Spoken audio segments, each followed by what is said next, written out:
Descida do portador da luz.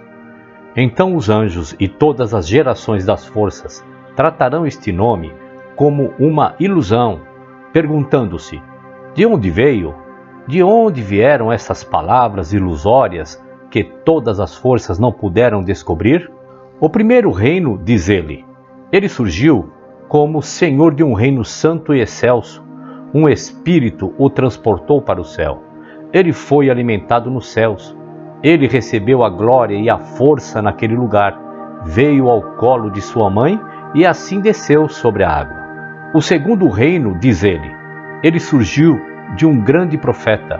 Veio de uma ave e carregou a criança que havia nascido e transportou-a para um elevado monte.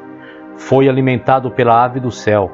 Aqui apareceu um anjo e disse-lhe: levanta-te, Deus glorificou-te, recebeu glória e força, e assim desceu sobre a água. O terceiro reino, diz ele surgiu de um ventre virginal. Ele foi expulso de sua cidade, ele e sua mãe, e foi conduzido para um lugar deserto, e aí foi alimentado. Veio, recebeu glória e força, e assim desceu sobre a água. O quarto reino, diz ele surgiu de uma virgem que o deu à luz secretamente. Salomão procurou-o e com ele Farsales, Samuel e os exércitos por eles enviados. Salomão mandou também um exército de demônios para que procurasse a virgem. Eles, porém, não encontraram aquela a quem caçavam, mas a virgem que àqueles foi entregue era a que eles levaram. Salomão tomou-a e a virgem ficou grávida. Naquele dia ela gerou a criança e alimentou-a nas margens do deserto. Enquanto era alimentada, recebeu glória e força da semente por obra da qual havia sido gerada, e assim desceu sobre a água. O quinto reino, diz ele surgiu de uma gota do céu lançada no mar. O abismo acolheu-o e gerou-o e levou-o para o céu. Recebeu glória e força, e assim desceu sobre a água. O sexto reino, diz um reino consentiu em descer até este Eon, aqui embaixo, para colher flores para ela. Ela concebeu pelo desejo que provou pelas flores e gerou-o nesse lugar. Os anjos do jardim florido alimentaram-no. Recebeu glória e força nesse lugar, e assim desceu sobre a água. O sétimo reino, diz ele é uma gota que desceu do céu até a terra. Dragões a levaram para as cavernas, e ela tornou-se criança. Um espírito desceu sobre ela, conduziu-a até o alto, para o lugar de onde a gota havia surgido. Recebem glória e força nesse lugar, e assim desceu sobre a água.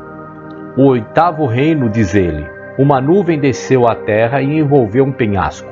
Ele surgiu deste. Alimentaram-no os anjos que se encontravam sobre a nuvem.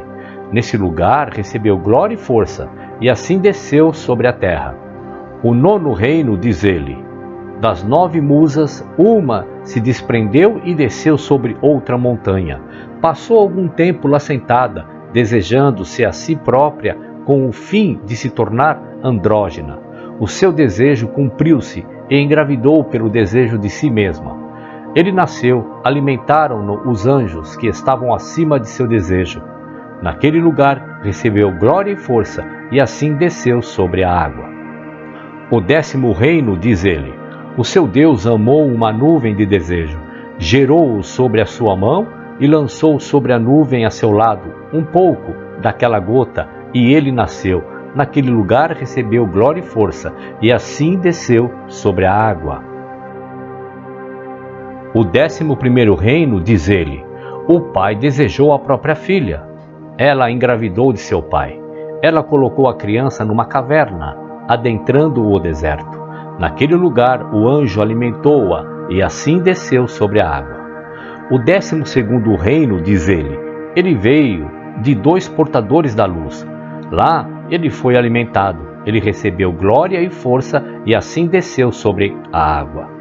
O 13º reino, diz cada parto do arconte deles é uma palavra. e naquele lugar esta palavra recebeu um comando. Ele recebeu glória e força, e assim desceu sobre a água, para que o desejo destas forças fosse satisfeito. E a geração sem rei diz: Deus acolheu-o entre todos os eons, mandou que o conhecimento do Imaculado da Verdade estivesse nele. Ele disse: de um ambiente estranho, dos grandes eons, veio o grande portador da luz. Ele deu início à geração dos homens por ele escolhidos, para resplandecerem por ele, para poderem resplandecer sobre todo o éon. Luta, conhecimento, batismo. Então a semente combaterá a força de quantos sobre a água torrarem o seu nome e com todos eles.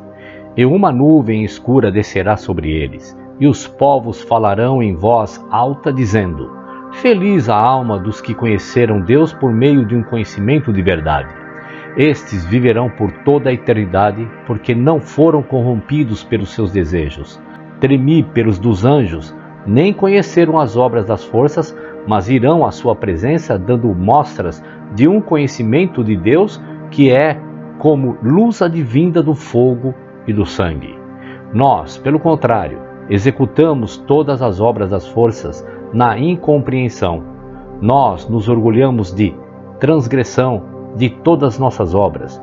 Nós bradamos contra o Deus da verdade, mas agora todas as suas obras prevaleceram, porque Ele é o Eterno. Estas obras são contrárias ao nosso espírito. Com efeito, nós agora compreendemos que a nossa alma de morte morrerá.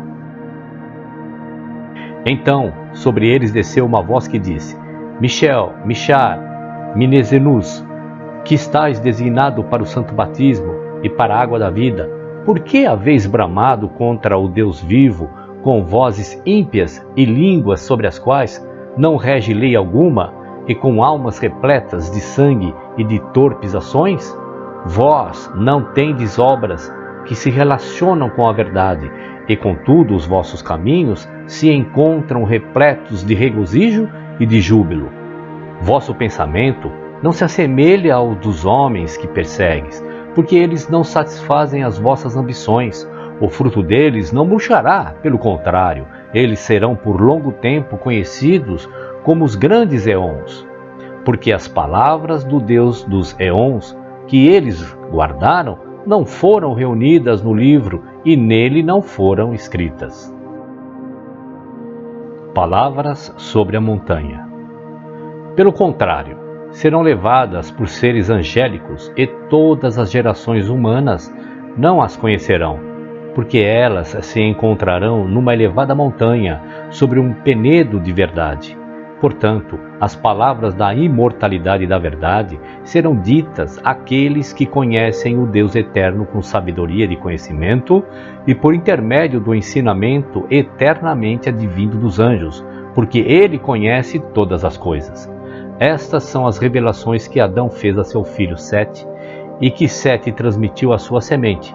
Este é o conhecimento secreto que Adão legou a Sete, ou seja, o santo batismo de quantos têm o conhecimento eterno por intermédio da obra daqueles que nasceram pela palavra e dos imortais portadores da luz, advindo da santa semente, Jesus, Mazereus e Esedequeus, a água viva.